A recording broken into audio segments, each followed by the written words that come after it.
লুৎফুজ্জামান বাবর কি এবার স্বরাষ্ট্র মন্ত্রণালয়ে ফিরছেন? শুধু তার নামের গুঞ্জনেই যেন সীমান্তের উপরে কাঁপনে ধরিয়ে দিয়েছে। শুভেন্দু রকে চিরতরে অন্ধ করে দিতে কি এবার নতুন কোনো এলিট ফোর্স নিয়ে মাঠে নামবেন? বাংলাদেশের মন্ত্রী পরিষদে খুব তাড়াতাড়ি বড় ধরনের একটা রদবদল হতে যাচ্ছে। স্বরাষ্ট্র মন্ত্রণালয় থেকে সালাউদ্দিন আহমেদকে সরিয়ে লুৎফুজ্জামান বাবরকে এখানে আনতে হবে। মুখ্যমন্ত্রী শুভেন্দু অধিকারী বাংলাদেশকে নিয়ে যেভাবে আক্রমণাত্মক মন্তব্য করছেন এবং কথায় কথায় বাংলাদেশ দখলের যে অবাস্তব হুঙ্কার দিচ্ছেন তার মোক্ষম জবাব দিতে ঢাকা এখন পুরোপুরি প্রস্তুত। আর এই ডাইরেক্ট অ্যাকশন প্ল্যানের মূল চালিকা শক্তি বা তুরুপের তাস হয়ে স্বরাষ্ট্র মন্ত্রণালয়ের হাল ধরতে পারেন সাবেক স্বরাষ্ট্র প্রতিমন্ত্রী লুৎফুজ্জামান বাবর। বাংলাদেশ সরকারের মন্ত্রিসভা পুনর্গঠনে এবার কিন্তু স্বরাষ্ট্র মন্ত্রণালয়ের দায়িত্ব পাচ্ছেন সাবেক স্বরাষ্ট্রমন্ত্রী লুৎফুজ্জামান বাবর।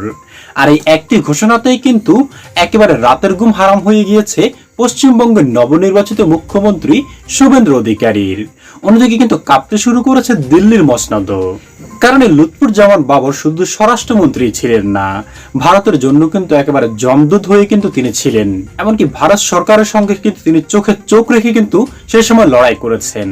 আর যার ফলে কিন্তু এবার এই লুৎফুজ্জামান বাবরের স্বরাষ্ট্রমন্ত্রী হওয়ার কথা শুনেই কিন্তু একেবারে কিন্তু ঘাম ছুটে গিয়েছে ভারতের নেতা কর্মীদের, বিশেষ করে পশ্চিমবঙ্গের হিন্দুত্ববাদী নেতা এই শুভেন্দু অধিকারী, যে কিনা এখন নানা রকম আইন করে মুসলমানদের উপর নানা রকম নির্যাতন চালাচ্ছে। এমনকি বাংলাদেশে যে সীমান্তবর্তী যে এলাকাগুলি রয়েছে সেই এলাকাগুলির উপরেও কিন্তু নানা রকম কিন্তু হুমকি দুমকি দিচ্ছে। আর ইতিমধ্যেই কিন্তু এই বিষয়গুলি নিয়ে কিন্তু হুঙ্কার দিয়েছে শুভেন্দু অধিকারীকে সাবেক স্বরাষ্ট্রমন্ত্রী লুৎফুজ্জামান বাবর। তবে কি বলেছে লুৎফুজ্জামান বাবর এই শুভেন্দু অধিকারীর নানা রকম এই অত্যাচারগুলি নিয়ে, এমনকি পশ্চিমবঙ্গে মুসলমানদের উপর নির্যাতনকে ঘিরে দর্শক, সেটার বিস্তারিতই কিন্তু আজকে আপনাদের একেবারে প্রমাণ আমরা দেখাবো। তার জন্য আপনাকে ধৈর্য ধরে দর্শক সম্পূর্ণ ভিডিওটি শেষ পর্যন্ত কন্টিনিউ করতে হবে। তবেই কিন্তু লুৎফুজ্জামান বাবরের আসল বিষয়টা কিন্তু আপনি ভালো করে বুঝতে পারবেন। এমনকি আরো জানতে পারবেন এই শুভেন্দু অধিকারীকে কি কি বলেছে এই লুৎফুজ্জামান বাবর এবং কি কি হুঁশিয়ারি দিয়েছে মুসলমানদের উপর সাম্প্রতিক সময় যে নির্যাতনগুলি করছে শুভেন্দু অধিকারী, সেটার বিরুদ্ধে কি বলেছে বাবর। তাহলে চলুন সম্মানিত প্রিয় দর্শক, কথা বাড়িয়ে আপনার মূল্যবান সময়টুকু আর নষ্ট না করে আমরা আগে আপনাকে সেই মূল ভিডিওটি দেখিয়ে নিয়ে আসি, তারপর আর আলোচনা করব আমরা। দিল্লির সাউথ ব্লক থেকে শুরু করে কলকাতার নবান্ন, সবখানে এখন রাতের ঘুম হারাম। সীমান্ত জুড়ে যখন ভারতীয় সীমান্তরক্ষী বাহিনী, বিএসএফ এবং গোয়েন্দা সংস্থা রয়ের গোপন ষড়যন্ত্র আর আগ্রাসন মাথা চাঁড়া দিয়ে উঠছে, ঠিক তখনই ঢাকার বুকে রচিত হচ্ছে এক অভূতপূর্ব মাস্টার প্ল্যান। পশ্চিমবঙ্গের নবনির্বাচিত মুখ্যমন্ত্রী উগ্র মেজাজের শুভেন্দু অধিকারী যখন বাংলাদেশ নিয়ে একের পর এক দাদাগিরি দেখিয়ে চলেছেন, তখন বাংলাদেশের দিক থেকে এমন এক মোক্ষম জবাব ধেয়ে আসছে যা কল্পনা করতে পারেনি মোদী প্রশাসন। আর এই পুরো মাস্টার প্ল্যানের কেন্দ্রে রয়েছেন এমন একজন মানুষ যার নাম শুনলেই ভারতের উত্তর পূর্বাঞ্চলীয় রাজ্যগুলো থেকে শুরু করে দিল্লির ক্ষমতার অলিন্দে রীতিমতো কাঁপন ধরে যায়। হ্যাঁ, তিনি আর কেউ নন, বাংলাদেশের রাজনীতির সেই পুরনো ডন, টানা 17 বছর জেলের অন্ধকার প্রকোষ্ঠে থেকেও যাকে একটুও দমানো যায়নি, সেই লুৎফুজ্জামান বাবর। দর্শক, আজকের এই এক্সক্লুসিভ এবং শ্বাসরুদ্ধকর রাজনৈতিক বিশ্লেষণে আমরা উন্মোচন করতে যাচ্ছি বাংলাদেশ ভারত ছায়াযুদ্ধের আসল রহস্য। কিভাবে তারেক রহমানের এক ইশারাতেই তাসের ঘরের মতো ভেঙে পড়তে পারে শুভেন্দু অধিকারী আর রয়ের সমস্ত নীল নকশা, এবং লুৎফুজ্জামান বাবর যদি ফের স্বরাষ্ট্র মন্ত্রণালয়ের দায়িত্ব পান, তাহলে সীমান্তে কি ভয়ঙ্কর ম্যাজিক ঘটতে যাচ্ছে তার সবকিছু থাকছে আজকের আয়োজনে। তাই কোনোভাবে ভিডিওটি না টেনে একদম শেষ পর্যন্ত দেখার অনুরোধ রইল, কারণ আজকের আলোচনা প্রতিটি দেশপ্রেমিক বাংলাদেশের রক্ত গরম করে দেবে। শুরুতেই একটু পেছনের দিকে তাকানো যাক। নির্বাচনে জিতে পশ্চিমবঙ্গের মসনদে বসার পর মুখ্যমন্ত্রী শুভেন্দু অধিকারী ভেবেছিলেন তিনি হয়তো তারেক রহমানের সরকারের উপর একটা মনস্তাত্ত্বিক চাপ সৃষ্টি করতে পারবেন। তিনি দম্ভ ভরে 45 দিনের একটা চরমপত্র বা আলটিমেটাম দিয়ে ঢাকাকে ভয় দেখাতে চেয়েছিলেন। বর্ডারে কাঁটা তাদের বেড়া সম্পূর্ণ করা, চোরাচালান বন্ধের ধোয়া তুলে তিনি মূলত বাংলাদেশের বিরুদ্ধে একটি সাইকোলজিক্যাল ওয়ারফেয়ার বা স্নায়ুযুদ্ধ শুরু করতে চেয়েছিলেন। র এবং বিএসএফ এর সাজানো এই নাটকের মূল উদ্দেশ্যই ছিল বাংলাদেশকে চাপে ফেলে নিজেদের ফায়দা লোটা। শুভেন্দু ভেবেছিলেন তার এই সস্তা দাদাগিরি আর মতব্বরি দেখলে ঢাকা হয়তো ভয় পেয়ে পিছিয়ে যাবে, কিন্তু তিনি খুনাক্ষরেও বুঝতে পারেননি যে তারা আসলে তারেক রহমানের পাতা এক বিশাল ফাঁদে পা দিয়েছেন। তারেক রহমান প্রশাসন ঠিক এমনই একটা সুযোগের অপেক্ষায় ছিল। ভারত যেন আগে নিজেদের তাস খোলে, সেটাই ছিল ঢাকার লক্ষ্য, আর ভারত ঠিক সেই ভুলটাই করেছে। আজকের বাংলাদেশ আর আগে সেই নতজানু বাংলাদেশ নেই। মেজর হাফিজের মতো বর্ষিয়ান নেতারা প্রকাশ্যেই কড়া ভাষায় জানিয়ে দিয়েছেন, যেখানে স্বয়ং আমেরিকার মতো পরাশক্তিরও এই দেশ দখলের সাহস নেই, সেখানে মোদির ছোট ভাই শুভেন্দু তো নিতান্তই চুনোপুটি। বাংলাদেশ এখন আর কারো ধমকে এক ফোঁটাও ভয় পায় না। আর বর্ডারের এই ফালতু মাস্তানি শক্ত হাতে দমন করার জন্যই ঢাকার এখন প্রয়োজন একজন কড়া মাথার কমান্ডারের। ঠিক এখানেই হিসাবের খাতায় সবচেয়ে বড় চমক হয়ে উঠে এসেছেন লুৎফুজ্জামান বাবর। 17 বছরের জেল জীবন তাকে শেষ তো করতে পারেইনি, বরং তাকে আগের চেয়ে হাজার গুণ বেশি তীক্ষ্ণ, ক্ষুরধার আর ভয়ঙ্কর এক লড়াকু নেতায় পরিণত করেছে। আপনাদের নিশ্চয়ই মনে আছে 2001 থেকে 2006 সালের সেই সোনালী অধ্যায়ের কথা। দেশের ভেতরে আন্ডারওয়ার্ল্ডের সন্ত্রাসী আর গডফাদারদের এক নিমিষেই মাটির সাথে মিশিয়ে দিয়ে এই লুৎফুজ্জামান বাবরই গঠন করেছিলেন elite force rapid action battalion বা র্যাব। তার সেই কড়া অ্যাকশনের ভয়ে তখন বড় বড় অপরাধীরা দেশ ছেড়ে পালাতে বাধ্য হয়েছিল। মোদী প্রশাসন খুব ভালো করেই জানে দেশের ভেতরের সন্ত্রাসীদের যিনি ওইভাবে শায়েস্তা করতে পারেন, তিনি যদি বর্ডারের বাইরের মাস্তানদের সাইজ করার মিশনে নামেন তাহলে তিনি কতটা ভয়ঙ্কর রূপ ধারণ করতে পারবেন। তবে দিল্লি বাবরকে শুধু র্যাবের জন্যই ভয় পায় না, তাদের আতঙ্কের সবচেয়ে বড় কারণ হলো 2004 সালে সেই বিখ্যাত 10 ট্রাক অস্ত্রের চালান ধরা পড়ার ঘটনা। ভারতের গোয়েন্দাদের আজীবন ঘুম হারাম করে দেওয়ার জন্য ওই একটি ঘটনাই যথেষ্ট।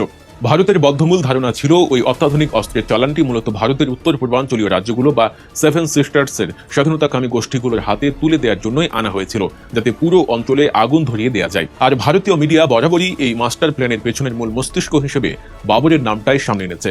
ভারত সবসময় ভয় থাকে বাবর আবার ক্ষমতায় এলে ভারতের ভেতরে থাকা সেই স্বাধীনতাকামী গোষ্ঠীগুলো আবারও মাথা চাড়া দিয়ে উঠবে। এখন চারদিকে একটাই রুদ্ধশ্বাস গুঞ্জন, তারেক রহমান যদি বা লুৎফুজ্জামান বাবরকে সরাসরি স্বরাষ্ট্র বা অত্যন্ত উপস্বরাষ্ট্রমন্ত্রীর চেয়ারে বসান তাহলে কি হবে?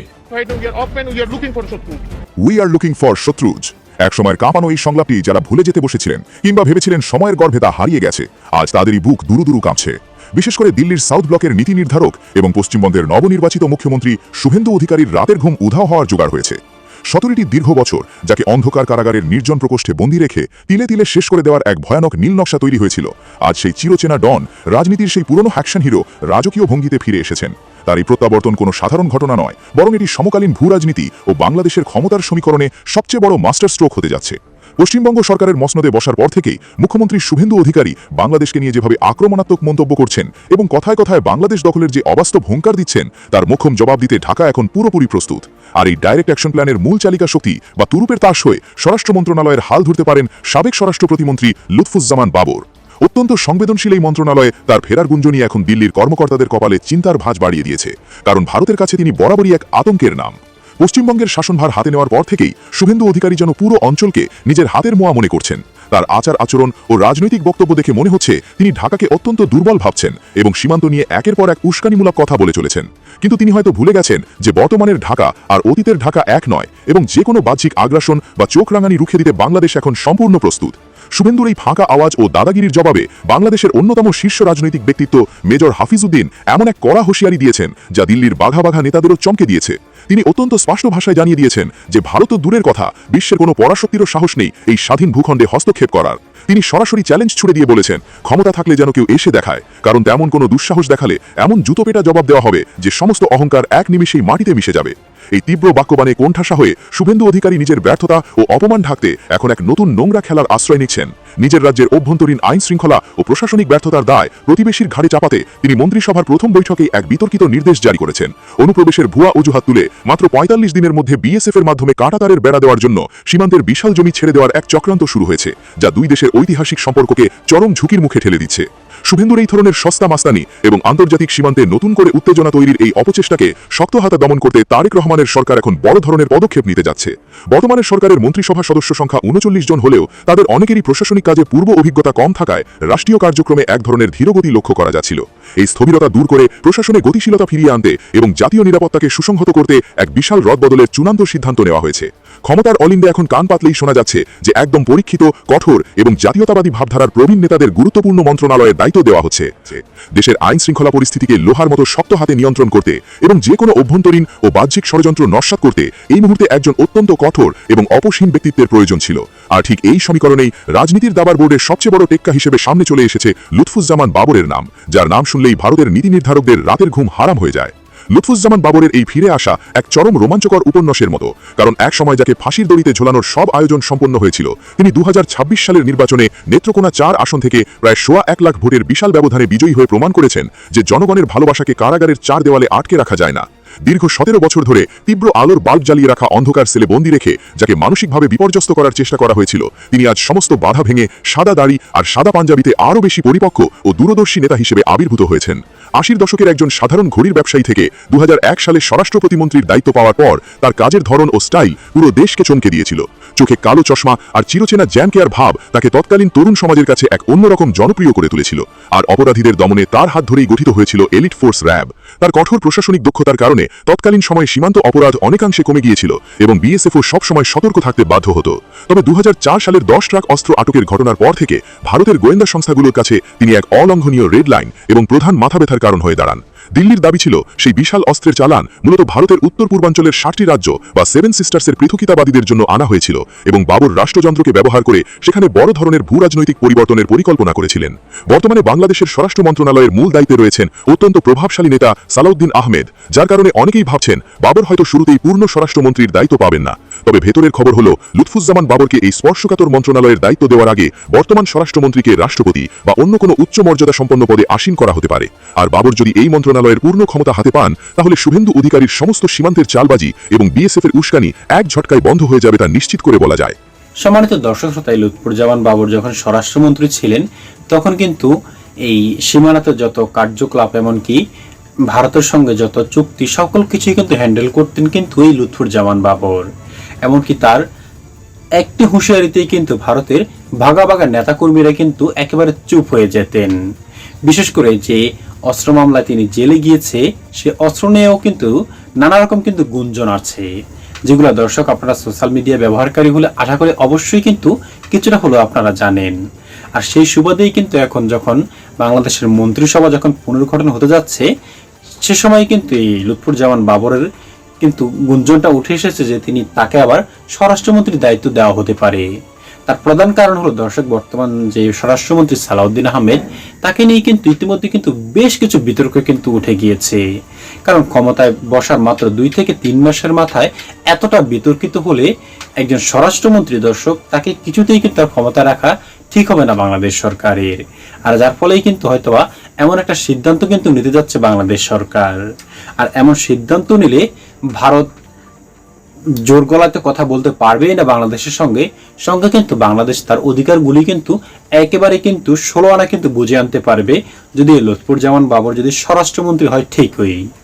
সম্মানিত দর্শক শ্রোতা, আপনার কি মনে হয় বাবরকে স্বরাষ্ট্রমন্ত্রী করলে ভারতের সঙ্গে আমাদের সম্পর্কটা কেমন হবে এবং আমাদের যত ন্যায্য পাওনা আছে সকল কিছুই কি আমরা বুঝে পেতে পারবো? দর্শক অবশ্যই আপনার মূল্যবান মতামতটুকু লিখবেন আমাদের কমেন্ট বক্সে। আজ এ পর্যন্ত এখানে শেষ করছি। সকলে অনেক ভালো থাকবেন। খোদা হাফেজ।